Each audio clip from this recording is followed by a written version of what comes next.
денеска е закопана правната држава во Македонија. Ваков чин на една дисциплинска постапка, каде што не се дозволи да бидат јавноста, да биде медиумите, да бидат новинарите, тоа е недопустимо. Сакав отворено да проговориме за јавните функционери, државни функционери, да им дадеме порака и на сите други. Како јас што се одважив и гласно кажав за незаконитостите кои што се случуваа кај овие министерот за образование, заменикот министер за внатрешни работи и директорот за индустријска собственост, кои што незаконски се унапредувале, кои што незаконски добивале и парични средства, интелектуални услуги добивале, денес по не знам која логика второстепената комисија, не знам од каде, бидејќи јас ги имам тие предмети, носи некое решение. Второстепената комисија за инспекцијски надзор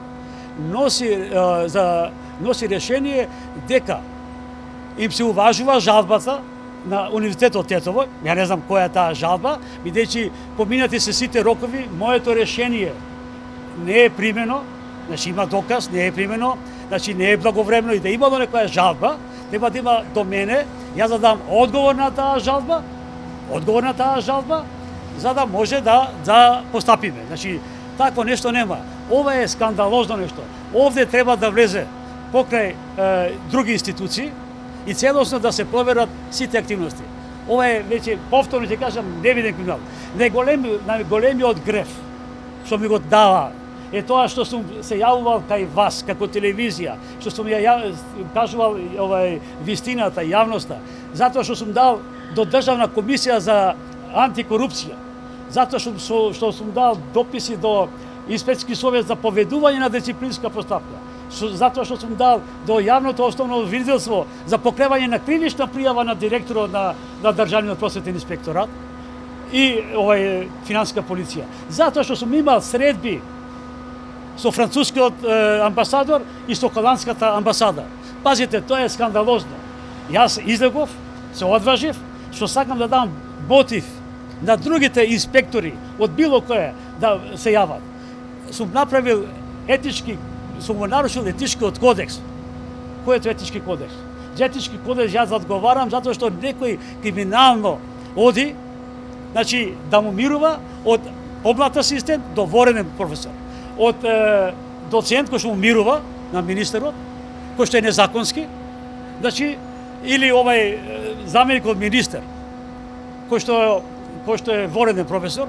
Вчера на средбата со министерот тоа му го кажав, значи незаконитоста и претењето кој што го добивав, и претењето кој што го добивав од директорот и од исто така инспекторот Африм Салио, да ова не излезе во јавност.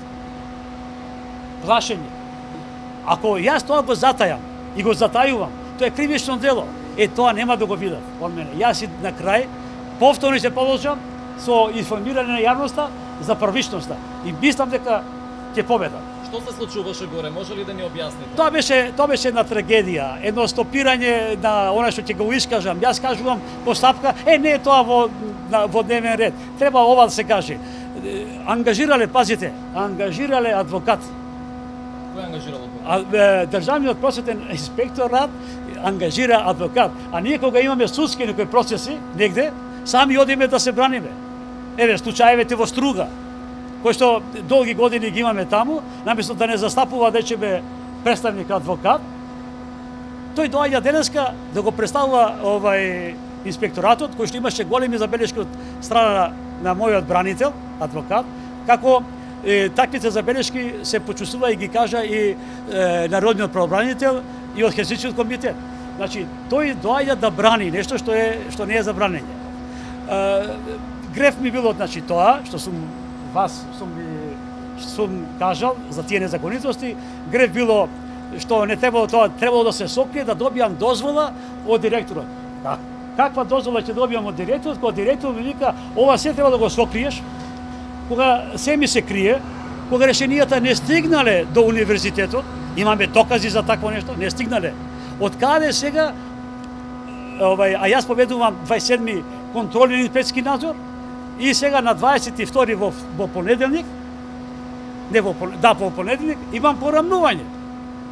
Поравнување значи да се види што и како, затоа што ќе покренам прекршачна и кривична пријава. Не може да ме скршат. Дали имате идеја каква ќе биде таа дисциплинска мерка против вас ако евентуално директорот реши? Сега после ова сега што го разговараме, таа ќе биде сигурно отказ.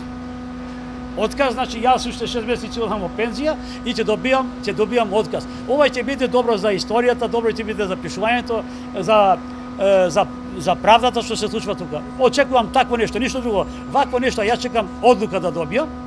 Наместо да добијам одлука да ја чекам горе, се внува таму и еве, не знам јас. И пазите како може јас како инспектор кој што води против мене постапка, јас да не ја знам сега одлуката што е одлучена. Доколку директорот одлучи да го прифати предлогот на комисијата, дали би покренали судска постапка? Да, судска постапка секако ќе тече. Судска постапка ќе тече бидејќи има доста прекршувања. Во комисијата имаше суди на интереси. Прво суди на интереси има член на комисија, е сват со тој поднесувачот на предлогот за дисциплинска. Второ, имаме ситуација човек кој што од Куманово близо со директорот. Второ, имаме адвокат имаме, кој што застапува инспекцијскиот државниот просветен инспекторат, го застапува, што е незаконско. Незаконско. Нема и го закон, да. Што се случува со решенијата што ги донесете за тројцата функционери? Во која фаза се спомнавте второстепена комисија има некаква одлука по нив? Второстепена комисија има по нив, не знам по која, ниту се стигнати тие жалби до мене, бидејќи јас ги водам тие предмети. А што е одлуката на комисијата? Одлуката, решението на второстепена комисија се уважува жалбата на Универзитетот Тетово и повторен инспекцијски надзор да направи. Значи ги поништиле вашите решенија? Моите решенија се поништени.